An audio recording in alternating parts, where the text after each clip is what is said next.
सुबह का शांत समय था। दिल्ली एयरपोर्ट की हलचल में एक हल्की सी ठंडक घुली हुई थी। व्लॉग स्टाइल कैमरा चलाते हुए आरव, एक डॉक्यूमेंट्री फिल्ममेकर, मुस्कुराते हुए रिकॉर्ड कर रहा था। आज हम इम्फाल के लिए उड़ रहे हैं, वो कैमरे में कहता है। सुना है रास्ते में नॉर्थ ईस्ट की माउंटेन्स का एरियल व्यू अमेजिंग होता है।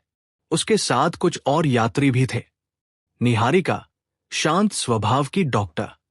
ऋषि, लॉजिकल दिमाग वाला इंजीनियर। कबीर, हमेशा कैमरे और जोक से भरा ट्रैवल ब्लॉगर। और माया, कॉलेज स्टूडेंट जिसका पहला सोलो एयर ट्रिप था। सब बोर्डिंग कर रहे थे। माहौल सामान्य था। लेकिन तभी आखिरी सेकंड में एक अनजान सा आदमी फ्लाइट में चढ़ता है। उसकी निगाहें तेज और चेहरा अजीब तरह से खाली। लेकिन किसी ने ज्यादा ध्यान नहीं दिया। Take off. फ्लाइट ने आसानी से टेक ऑफ किया। विमान बादलों के बीच से ऊपर उठता गया और दूर पहाड़ों के सिनेमैटिक ड्रोन शॉट्स जैसे दृश्य सामने आते गए। सब शांत था, सुंदर था, जब तक कि टर्बुलेंस शुरू नहीं हुआ। कैप्टन सूरी की आवाज आई, ladies and gentleman, fasten your seat belts, we are entering weather disturbance. अचानक विमान जोर से झटका खाता है। लाइट्स फ्लिकर करने लगती हैं। माया ने खिड़की से बाहर देखते हुए कहा, was that lightning inside the cloud? Kabir की आंखें सिकुड़ गई। नो, वो लाइटनिंग नहीं थी। ये आवाज थंडर की नहीं। और तभी पहाड़ों के ऊपर एक बहुत तेज सफेद फ्लैश चमका। इतना तेज कि कैप्टन सूरी भी एक पल को स्तब्ध रह गया। अजीब संकेत। वेदर अचानक असामान्य हो गया। कॉकपिट में रडार पर एक अजीब ब्लिंकिंग सिग्नल दिखाई देने लगा।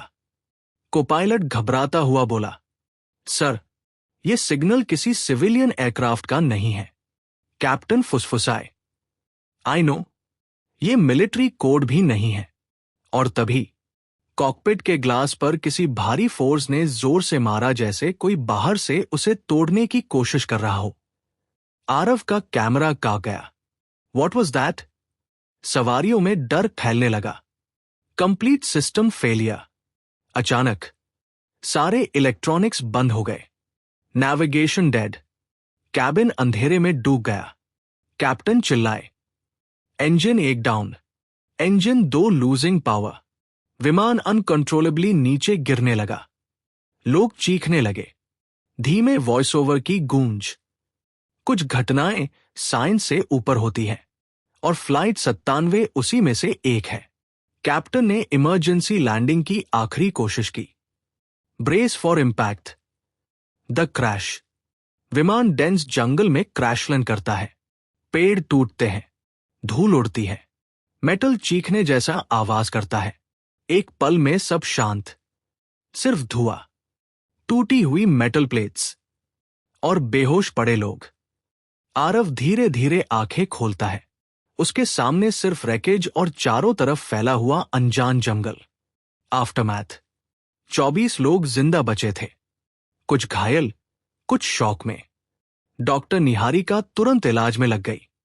कबीर ने घबराकर पूछा, ये जंगल कौन सा है? जीपीएस लोकेशन भी नहीं दिख रहा।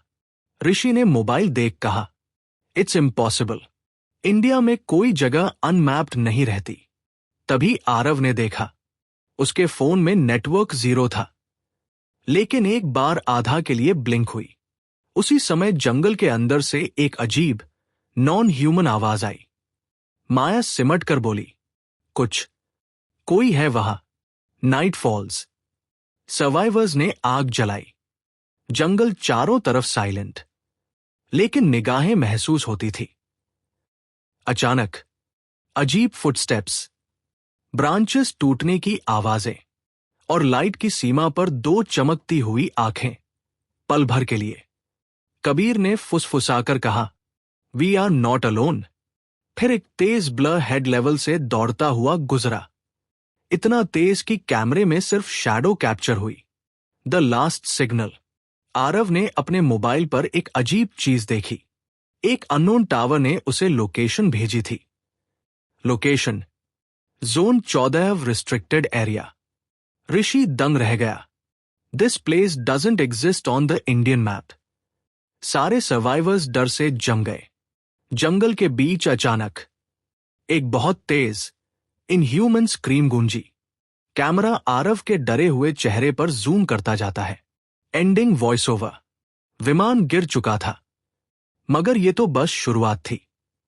फ्लाइट 97 जिस जगह इमरजेंसी लैंडिंग की, वो जगह मैप्स में नहीं मिलती, क्योंकि शायद उसे कभी दुनिया को दिखाना ही नहीं। जंगल जो सिर्फ देखता नहीं, सुनता भी है। काली स्क्रीन पर डरावनी जंगल की आवाजें गूंजती हैं और कहानी शुरू होती है। कहानी। फ्लाइट 97 के बचे हुए 24 लोग सोच रहे थे कि हादसा ही उनका सबसे बड़ा दुश्मन था, लेकिन असली डर तो अभी शुरू हुआ था। जंगल के बीच धुंध से भरी सुबह में सभी थके और सहमे हुए जागे। माया ने नींद खुलते ही अपने कैंप के पास गहरे अजीब से पदचिन्ह देखे। ये इंसानों जैसे भी नहीं और जानवरों जैसे भी नहीं। उसकी आवाज कांप रही थी। चिन्ह अजीब थे। 3 उंगलियां, एक लंबी एड़ी और इतनी गहराई कि लगता था कोई बहुत भारी चीज रात में इधर उधर घूमती रही। ऋषि ने निशानों को छूते हुए कहा, यह बिल्कुल फ्रेश है, मतलब कोई हमें रात भर देख रहा था। कबीर की आवाज धीमी थी, समवन या समथिंग। जंगल हल्की हवा में हिल रहा था, लेकिन उसमें एक बेचैन करने वाली चुप्पी थी। सर्वाइवर्स ने एयरक्राफ्ट से यूजेबल सामान निकालने का फैसला किया। झाड़ियों, कांटों और धुंध को पार करते हुए वे क्रैश साइट तक पहुंचे। उन्हें कॉकपिट तो मिला, लेकिन कैप्टन के कोई निशान नहीं। बस एक खून से सनी फटी हुई शर्ट, कैप्टन सूरी की। निहारिका के कदम लड़खड़ा गए। उन्हें यहां कोई घसीट कर ले गया है। जमीन पर ड्रैग मार्क्स गहरी खरोंचों की तरह जंगल के अंदर जा रहे थे। सब उस ट्रेल को फॉलो करते चले, लेकिन अचानक ट्रेल गायब हो गया। ऐसा लगा जैसे कैप्टन को जमीन से उठा लिया गया हो। आरव ने अपनी कैमरा फुटेज चेक की और उसके दिल की धड़कनें थम गई। रात के 2:13 पर फ्रेम में एक लंबी काली छाया पेड़ के पीछे खड़ी थी। उसके चेहरे की कोई आकृति नहीं, बस गहरी खड़ी परछाई। ये हमें देख रही थी, आरव फुसफुसाया। जूम करने पर शैडो की आंखें झपकी, लेकिन इंसानी आंखों की तरह नहीं, किसी शिकारी की तरह चमकती हुई। ऋषि और आरव जीपीएस की फेंट सिग्नल वाली लोकेशन की तरफ बढ़े। जंगल का रास्ता अचानक खुला। एक पुराना रस्टेड टावर खड़ा था, पूरी तरह बंद, जैसे किसी ने दशकों से हाथ न लगाया हो। आरव बोल उठा, ये टावर किसी भी भारतीय मैप में नहीं है। फिर ये यहां किसने बनाया? टावर की मैली दीवार पर किसी ने नेल से लिखा था, do not stay after dark. उनकी रीढ़ में सिहरन दौड़ गई। अचानक झाड़ियां थरथराई। कुछ तेज, बहुत तेज, उनकी ओर भाग रहा था। सर्वाइवर्स भागने लगे। पीछे से कदमों की आवाजें थी, लेकिन कोई दिखाई नहीं दे रहा था। बस मिट्टी में उभरते फ्रेश फुटप्रिंट्स, जैसे कोई अदृश्य शिकारी पीछे दौड़ रहा हो। कुछ ही सेकंडों में कबीर को एक अदृश्य ताकत ने हवा में 6 फुट ऊपर उछालकर जमीन पर पटक दिया। उसकी चीख जंगल को चीर गई। ये अदृश्य है, ऋषि ने चिल्लाते हुए कहा। पत्तों के बीच हवासी हलचल।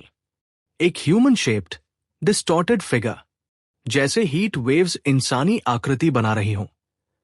सर्वाइवर्स किसी तरह कैंप तक पहुंचे। कबीर का हाथ पूरी तरह मुड़ा हुआ था, लेकिन कोई क्लॉ मार्क्स नहीं, कोई बाइट मार्क्स नहीं, जैसे किसी इंसानी हाथ ने उसे पकड़कर ट्विस्ट किया हो। माया रोते हुए बोली, कौन सा जानवर इंसान को हवा में उछाल सकता है, इंसान जैसा पकड़ सकता है? जंगल की गहराई में अचानक एक भारी, असामान्य तरीके का रोर गूंजा। न इंसानी, न जानवरों जैसा। कैंप पर भय घना हो गया। उनकी स्थिति तब और खराब हो गई जब ऋषि को टावर के अंदर से मिली वही पुरानी डायरी मिली। Project silence 1984। आरव ने डायरी के अंदर का पन्ना पढ़ा। हमने उन्हें जंगल में छोड़ दिया। सूट काम कर गया, पर सैनिक पागल हो गए। अब वे इंसान नहीं रहे, अदृश्य, अनकंट्रोलेबल। दिन में सोते हैं, रात में बाहर आते हैं। यदि कोई सिविलियन यहां फंसा हो, बचाना असंभव है। सबकी सांसें रुक गई। ये जंगल प्राकृतिक खतरा नहीं था, ये एक फेल्ड मिलिट्री एक्सपेरिमेंट का कब्रिस्तान था। जैसे ही सूरज ढलने लगा, जंगल का रंग बदल गया। आसमान लाल हुआ, हवा ठंडी लेकिन भारी। अचानक एक साथ 3 जोड़ी आंखें झाड़ियों के पीछे चमकी। 7 फुट ऊंचाई पर, उनके पीछे सिर्फ अदृश्य शरीरों की हल्की आउटलाइन, पत्तों की हलचल और धूल के कण। निहारिका ने कांपते होठों से फुसफुसाया, "They found us." अगले ही पल एक भयानक, गैर इंसानी चीख हवा फाड़ती हुई कैंप की ओर बढ़ी और अंधेरा पूरा जंगल निगल गया।